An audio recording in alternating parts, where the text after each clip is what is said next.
Hello and welcome to week 9 for Linguistics for Communication. We're going to be moving into the topic of politeness today, but before we do that, I'd like to finish up the topic of speech acts. We've already seen that we can identify 6 different types of speech acts, right? Representatives, expressives, commissives, directives, rogatives, and declaratives. Now, I realize that some of these are still a little confusing, so there's another exercise on Manaba to help reinforce or strengthen your understanding of the topic that we introduced last week and the week before.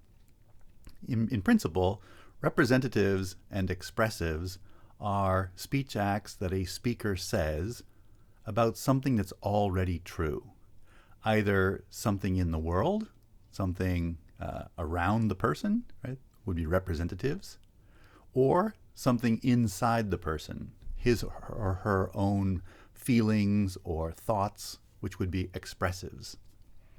Commissives and directives are speech acts that talk about something that will become true. Commissives, when a speaker commits to doing something or promises to do something, he or she is describing something that's not yet true, but will become true. Similarly, in directives, a speaker tells a hearer or a listener to do something so that the words that are in the utterance aren't yet true, but they'll become true not through the actions of the speaker, but through the actions of the listener. So commissives and directives are similar in that they express ideas that are going to become true. They differ in that the commissives will be achieved by the speaker. Directives will be achieved by the listener. Now, rogatives are similar to directives in that they are utterances a speaker produces that causes the listener to do some kind of action. But in the case of rogatives, that action is a speech act. Uttering a rogative speech act is basically like asking a question, because it causes your listener to then speak, to say something, to give an answer to the question. And finally, declaratives are speech acts where just saying the words of the utterance make the event true. My favorite example was from last week's video, the video scene from Hogwarts, right, in Harry Potter, right, when the professor says, 10 points to Gryffindor. Well, in saying that utterance, she actually gave Gryffindor, the team, the 10 points. So before she spoke, they didn't have those 10 points. After she spoke, they did have those 10 points. So the utterance itself was declarative because it made the information true. It wasn't representative. It didn't already exist. It wasn't commissive. It wasn't going to become true in the future. It was declarative. It became true in the moment of the utterance. Okay, now I'd like to go on and talk about what makes speech acts successful. Right? So a successful speech act is one where the locution, right, the utterance, the words a person says, communicates the illocution, right, the speaker's intention, the speaker's purpose, and achieves a perlocution, the listener's response or action. Now, in order for this to happen, in order for speech acts to be successful, certain conditions must be met. And we call these Felicity conditions. Again, I apologize for the special terminology we need to use, but the word Felicity, if you look it up in the dictionary, means the ability to find the appropriate words for one's thoughts. So if you can express exactly what you want to say, that's a felicitous form of communication. Well, felicity conditions are the conditions that must be met, that must exist, in order for our words to successfully communicate what we intend them to communicate. Okay? So let's look at some examples. Now, last week, or maybe 2 weeks ago, in an earlier video, I showed these examples of unsuccessful speech acts. Right? I don't know if you remember them, but I'll just read them. So if I were to say to you, "Ti prometto di pulire la cucina." Right? Now, if you don't speak Italian, you aren't going to understand what that means. And that prevents the utterance from being a successful speech act. "I promise I'll punch you in the nose" is not a successful promise. "I promise that the sun will come up tomorrow." Again, that's unsuccessful. "I promise that I started the washing machine." "I promise that you'll make a wonderful dessert." "I promise that I'll jump over that skyscraper if I pass my exam." In fact, none of these can be successful promises. And today we want to understand why. The reason why is because felicity conditions must be true in order for an utterance to have the communicative effect we want. So felicity conditions are those conditions necessary to make an utterance felicitous, to make it successfully communicating the desired intent. So the first felicity conditions are known as general conditions because they apply to all the different speech act types, right? All 6 different types. First, the speaker must not be pretending to be someone else. Right? That's a kind of basic condition for successfully achieving this communication. The hearer in a conversation must be capable of understanding the utterance, right? The locution.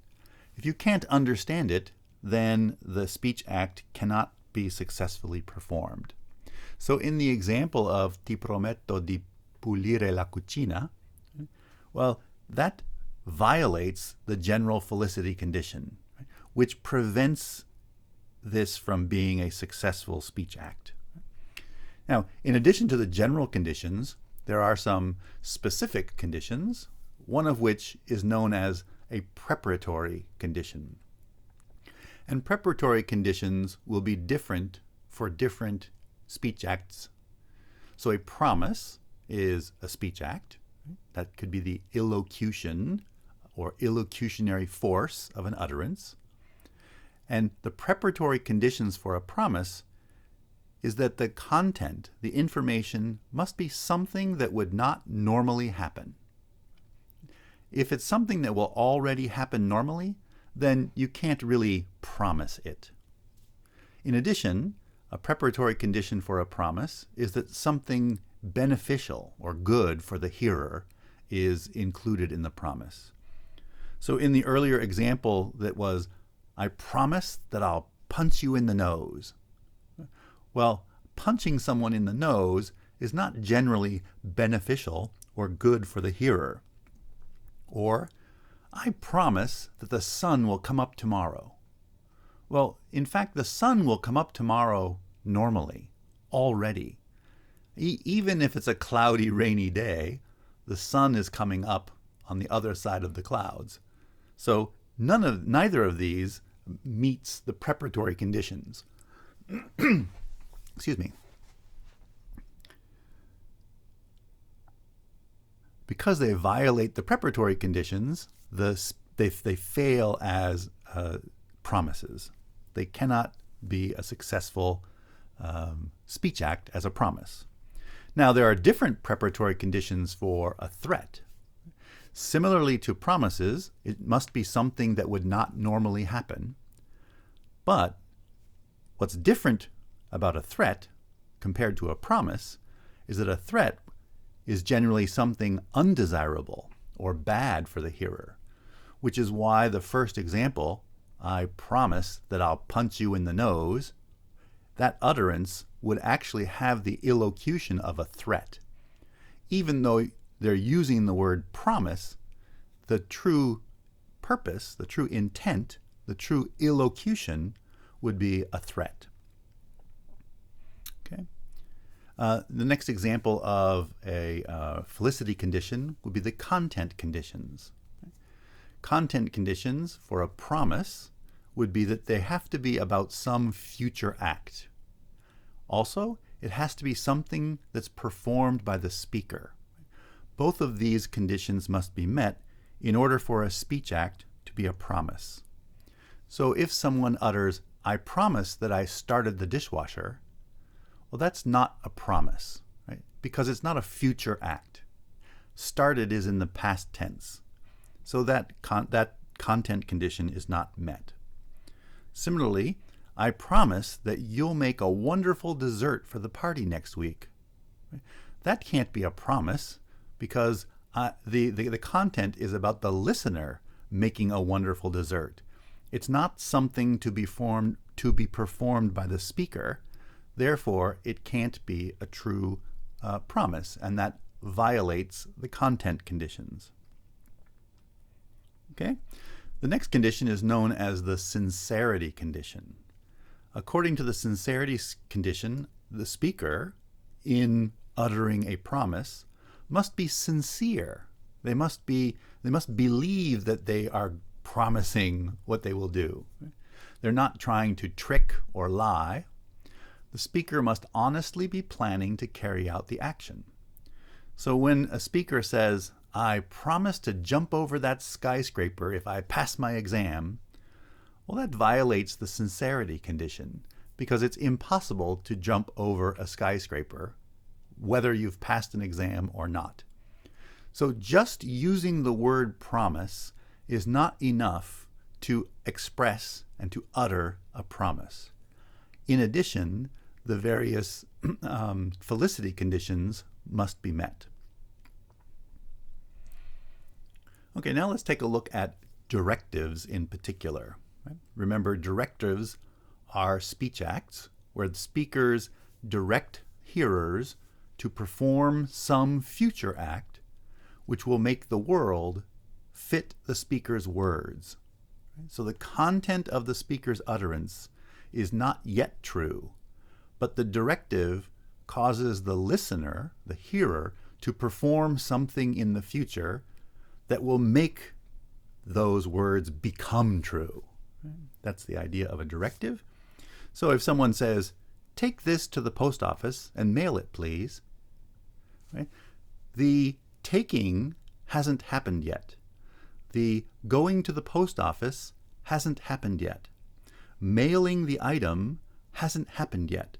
Right? So none of these could be understood as representative because it's not a fact.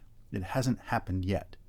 But as a speech act, uttering these words is a directive because it causes the listener to then do some action to make these words become fact. What will the listener do? Well, the listener will take the item and go to the post office and mail it. And now, after that has happened, the content of this utterance now becomes true. Or, if you'd really like to help, you could carry these boxes out to the truck. So when the speaker utters this sentence, carrying the boxes out to the truck has not happened yet. So it's not representative. It's a directive because it's the listener who's going to carry them out to the truck. If it were the speaker, if the speaker said, "Oh, please wait a moment, I'm going to carry these boxes out to the truck," well, that would be a commissive, because then the speaker is the person who carries out the action to make it become a fact, to become true. But these are directives. Directives are utterances that direct or cause the listener to carry out some action to make the reality, the fact, match the words that were spoken first. Okay. Or consider directions you might get at the airport. Right? You will have to go through security before you board your plane. Right? So when the person utters this sentence, the listener has not yet gone through security and has not yet boarded the plane. Right? But the utterance, the words, the meaning expresses what is going to happen. So the words came first, and then the action comes later. And the action is performed by the listener. That's what makes this a directive. Now, directives, like all speech acts, have particular felicity conditions. And the felicity conditions for directives include a speaker must be in a position to direct the hearer to perform the act. Right? So a member of the security at the airport would be in a position to tell a passenger what they need to do next. A teacher is in a position to tell students what they need to do. A parent is in a position to tell their children what to do. So the first condition is that the speaker and listener must be in a particular kind of relationship that allows the speaker to utter a directive for the listener to perform the act. In addition, the act must not have already happened. Otherwise, there can't be a directive. In that way, it's similar to a commissive. Right? It can't be something already in the past. The act must not be going to happen automatically. You can't tell someone to do something when that something will already happen automatically. So this is a felicity condition necessary for an utterance to be a directive. In addition, the act must be something the hearer is capable of carrying out. Right? If it's something impossible, like jumping over a skyscraper, then it can't be a true directive. And the act must be something that the speaker desires. If it's not something the speaker wishes the listener to do, then it's not really a true directive. Okay? So these felicity conditions are met when we communicate something through directives. The next one is rogatives, and every year this is a kind of difficult one because it's such a strange word and it doesn't really have any other meaning in English. It's kind of been created for the study of pragmatics from the word interrogative, right, which has this meaning of question. So rogatives are utterances in which the hearer will make words to fit the world. Now, the textbook uses this kind of expression, and I realize it's a little confusing, particularly because words and world sound similar, but also because the meaning of world is a kind of special understanding in this description. But basically, the hearer will speak. Right? Instead of doing an action, like after a directive, the hearer, following a rogative, will perform a speech act, will say something, and that what they say must fit the world. So what they say must be either a representative or an expressive. So when someone says, "When did you arrive?" that's a rogative. And what happens next? Well, it causes the listener to say something. "I arrived yesterday."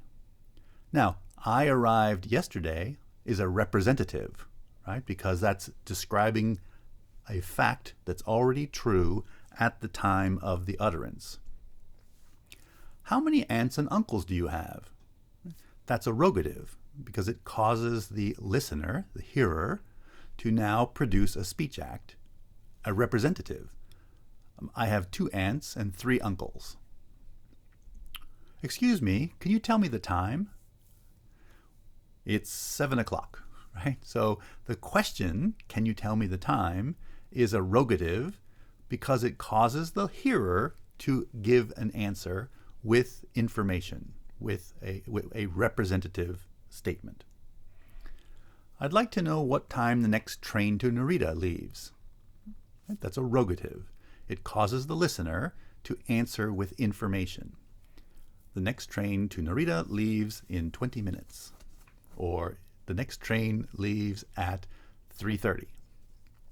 Well, rogatives, like all speech acts, have particular Felicity conditions that must be met.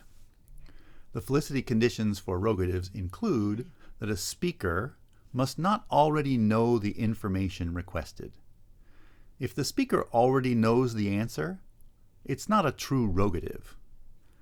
When a teacher quizzes the students and asks, "What is the capital of China?" the teacher already knows the answer, so that utterance is not a true rogative. A true rogative occurs when the speaker asks a question for which he or she does not already know the information, and then it causes the hearer to provide that information. In addition, the speaker must have reason to believe that the hearer knows the information. We don't ask questions to people we don't believe know the answer. Okay, so those are Felicity conditions for rogatives. Now, sometimes a speech act might be indirect. Indirect speech acts occur when we use one kind of speech act in order to perform another kind of speech act. And this actually happens quite a lot in language use. So if I were to utter a sentence like, "My essay is due tomorrow morning," it's about the future, but it's already true, right? The due date has already been set. So this is a kind of representative.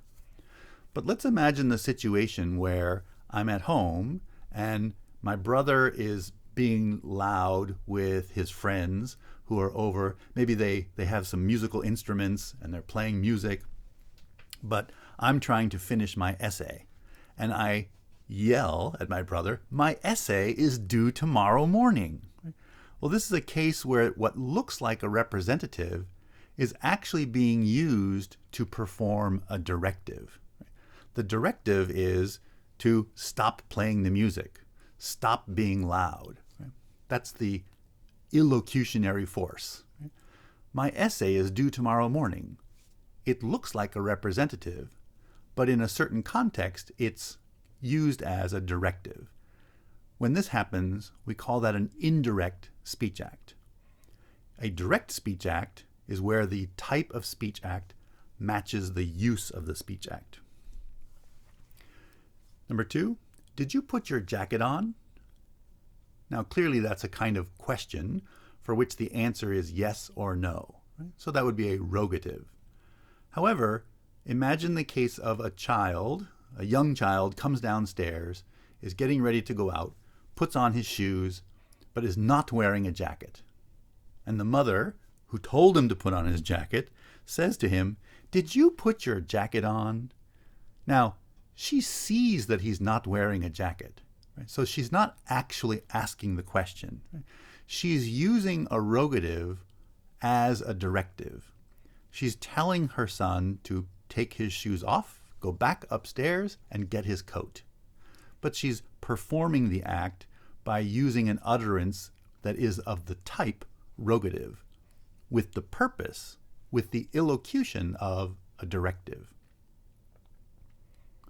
Or if someone says, "I'm very upset that so many of you are talking." Imagine a teacher at the beginning of class, or in the middle of class, or near the end of class, in a classroom where many students are talking at the same time, and the teacher says, "I'm very upset that so many of you are talking." Well, "I'm very upset" describes the feeling or thinking of the speaker. So it's a kind of expressive. But the purpose, the illocution, is to direct the listeners to stop talking. So it's another example of a kind of indirect speech act.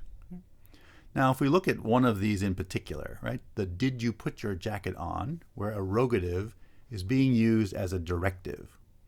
How does this happen? how can we achieve the use of one speech act type to achieve the purpose of another speech act type?